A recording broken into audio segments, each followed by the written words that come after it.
আসসালামু আলাইকুম and hello everyone. আমার অ্যাডমিশন জার্নির নতুন আরেকটি এপিসোড নিয়ে তোমাদের সবাইকে স্বাগত জানাচ্ছি। তো আজকে যেটা গল্প নিয়ে আলোচনা করবো অ্যাডমিশনের, সেটা হচ্ছে রাবি ভর্তি পরীক্ষার ক্ষেত্রে। যেহেতু তোমাদের সামনে হচ্ছে রাবি ভর্তি পরীক্ষা, তাই ভাবলাম যে রাবি আমার যে জার্নিটা ছিল, অ্যাডমিশন জার্নিটা, সেটা নিয়ে ছোট্ট করে বলি। এবং হচ্ছে খুব ইন্টারেস্টিং বিষয় যে আমার যতগুলো আমি জায়গায় পরীক্ষা দিয়েছি তার ভিতরে আমার সবথেকে বেস্ট এবং one of the best result ছিল হচ্ছে রাবিতে। তো আমি 2021 সালের ব্যাচের শিক্ষার্থী এবং রাবিতে আমি 90তম হয়েছিলাম। এবং বলে রাখা ভালো যে আমার যে শিফট ভিত্তিক যেহেতু পরীক্ষা হয়, সে আমার শিফট ছিল 4 নম্বর শিফটে, এবং 4 নম্বর শিফটে আমি 90তম হই। এবং যতটুকু আমার মনে পড়ে, আমি যদি সিএসসিটা হয়তো আমার মিস হইতো, বাট সিএসসি বাদে আমি যে কোনো সাবজেক্টে এলিজিবল হতাম। ফার্মেসি বলো বা ট্রিপলি বলো বা হচ্ছে কেমিক্যাল ইঞ্জিনিয়ারিং বা অ্যাপ্লাইড কেমিস্ট্রি বলো, যে কোনো সাবজেক্টে অ্যাপ্লিকেবল হইতাম। তো এই যেটা বলতেছিলাম যে আমার সব থেকে সেরা একটা রেজাল্ট ছিল হচ্ছে রাবিতে 90তম। তো আজকে এই ছোট্ট একটা ভিডিওতে জাস্ট তোমাদের সাথে গল্প করার জন্য আসলাম যে কীভাবে আমি এই রাবিতে 90তম হলাম, এবং এটাই আজকে আলোচনা করার বিষয়। তো যেটা আমি আমার আগের অ্যাডমিশন জার্নির গল্পতে বলেছি যে আমার আগেকার যেই কোনো একটা ভর্তি পরীক্ষা আগে আমার কেমন পরিস্থিতি ছিল সেটা তোমাদের একটু জানা দরকার। তো রাবি ভর্তি পরীক্ষা আগে আমার মনে আছে গুচ্ছ তো আমি পড়ে দিছি, রাবির পড়ে দিছি। গুচ্ছর আগে আমার হচ্ছে মেডিকেল হয় নাই, ডেন্টাল হয় নাই, বুয়েট প্রিলিতে হয়েছিল বাট রিটেনে হয় নাই। ঢাবিতে হচ্ছে যে আমি অনেকবার বলেছি তোমাদের যে ঢাবিতে আমার ফিজিক্সটা খারাপ হয়েছিল, যার কারণে আমার জিওলজি সাবজেক্টে আসছিল। আর যদি 4-5টা নাম্বার বেশি পাইতাম ফিজিক্সে, তাহলে হয়তো বা একটু হয়তো আজকে আমাকে ঢাবিতে দেখতে আসছে না।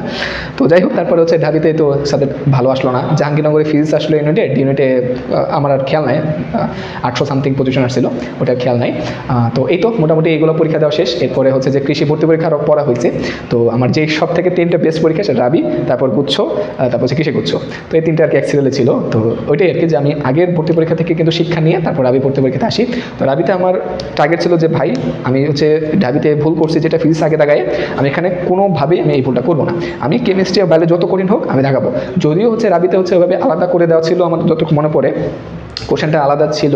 তো হ্যাঁ, আলাদাই ছিল আশা করি। তো ওইভাবে আমি হচ্ছে যে কেমিস্ট্রি বায়োলজি টার্গেট নিয়ে গেলাম, সেগুলো দাগালাম। ফিজিক্সটা আমাদের মোটামুটি সহজে ছিল রাবিতে, জাস্ট আইসিটি 2-একটা কোশ্চেন একটু ছিল। তারপর আইসিটি নিয়ে যেটা বলবো, তোমরা অনেক আইসিটি নিয়ে পেন খাচ্ছ রাবিতে, আসলে পেনে কিছু নেই। 6টা কোশ্চেন থাকবে, তোমার যদি 2 নম্বর বা 3 নম্বর বা 4 নম্বর শিফটে পড়ে, তুমি আগের শিফটের কোশ্চেন দেখলে তুমি বুঝতে পারবা যে এক্সর যদি 1 নম্বর শিফটে এক্সর আসে, তারপরে আসে এক্স নর, বুঝতে পারছো? এরকম আর কি।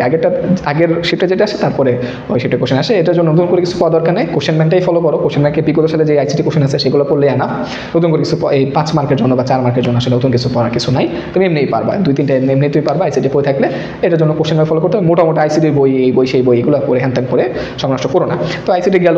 এরপরে হচ্ছে বললাম যে অবশ্যই তুমি কেমিস্ট্রি বায়োলজি যদি শুরু করবা, যে কোনো ভর্তি পরীক্ষায় তুমি যত কঠিন হোক, যে যাই বলুক, তুমি কেমিস্ট্রি বায়োলজি ভাই শুরু করবা। কেমিস্ট্রি বায়োলজি যতই কঠিন হোক, তুমি কিছু না কিছু অ্যান্সার করে আসতে পারবা। এরপর তুমি ক্রমান্বয়ে ফিজিক্স আর ম্যাথের দিকে যাও, কোনো সমস্যা নাই। আবার রাবি ক্ষেত্রে যেটা হচ্ছে যে অপশন থাকে, তুমি হয় ম্যাথ দাগাতে পারবা, নাহলে বায়োলজি দাগাতে পারবা, বা দুটাই দাগাতে পারবা। তো আমার সাজেশন থাকবে তুমি দুটাই দাগাও, এক্ষেত্রে তুমি সব সাবজেক্টের জন্য এলিজিবল হবা। তো এই তো আর কি। তো ওখানে রাজশাহীতে কিন্তু হচ্ছে যে পানির একটু সমস্যা, এটা একটু ফলো করবা যে আগে থেকে ঠিক করে যাবা। তুমি কি কোনো ভাইয়ের মেসে থাকবা, নাকি তুমি হচ্ছে যে হোটেল ভাড়া করে থাকবা, নাকি কারো কোনো আত্মীয় বাসায় যাবা, এই জিনিসগুলো একটু খেয়াল করে যাবা। আমি যে জিনিসটা করি নাই, আমাকে রাজশাহীতে 2বার যাইতে হয়েছে। একবার ওইটা পরীক্ষা দেওয়ার জন্য, এবং একটা হচ্ছে রাবিতে ভর্তি পরীক্ষার জন্য। 2বার আমি পানি নিয়ে খুব ঝামেলা ফেস করছি, থাকা নিয়েও অনেকটা প্রবলেম হয়েছিল রুয়েটে, বিশেষ করে হলে যখন গেছি রুয়েটে, তখন আমি আসলে ঘুমাইতে পারি নাই। সবসময় হচ্ছে লাইট জ্বালানো থাকে হলে। তো এইগুলো জিনিসগুলো একটু খেয়াল করবা যে তোমার আগের রাতে কিন্তু ঘুমটা খুব ইম্পর্টেন্ট। তো এই জিনিসগুলো খেয়াল করবা যে তুমি কোথায় থাকতেছো, কোথায় থাকবা, আগে থেকে প্ল্যান করে যাবা।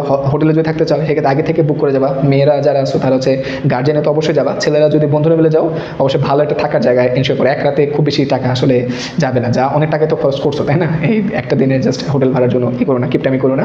তো এই তো মোটামুটি। তারপরে হচ্ছে যে পরীক্ষা দিলাম। আরেকটা বিষয় যে আমি বলে রাখা ভালো যে আমার যত পুরো অ্যাডমিশন জানিতে, আমি একটা পরীক্ষা যদি আমাকে বলো যে ভাইয়া যে পরীক্ষা আপনি একটু প্যানিক করেন নাই, 1% প্যানিক করেন, আমি সেটা আমি ভর্তি পরীক্ষার কথা বলবো। মানে ওই দিন যে আমার কী হয়েছিল এটা বলতে পারবো না, যে আমি বাসাতে ঠিক করে গেছিলাম যে আমি আজকে প্যানিক করবো না।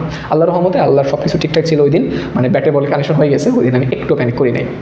তো যার জন্য আর কি আল্লাহর রহমতে 90তম হয়েছিলাম, যেটা মানে টপ 100-এ ঢোকা কিন্তু বেশ বড় একটা বিষয় যে কোনো অ্যাডমিশনে। তারপরে হচ্ছে যে এত রাবিতে ভর্তি হলাম না, সেটা আমি আমার গুচ্ছতে অ্যাডমিশন জানতে বলছিলাম যে আমার টার্গেট ছিল হচ্ছে কেমিক্যাল ইঞ্জিনিয়ারিং পড়বো। সাবজেক্টটা পড়বো, কারণ এটা হচ্ছে একটা পুরাতন ডিপার্টমেন্ট। আমরা তো 29তম ব্যাচ, তার মানে আমাদের আগে 28টা ব্যাচ ছিল। তো এটা একটা পুরাতন ব্যাচ। তো এটাতেই আমার ডিপার্টমেন্ট, তো এটাতে আমার পড়েছে ছিল।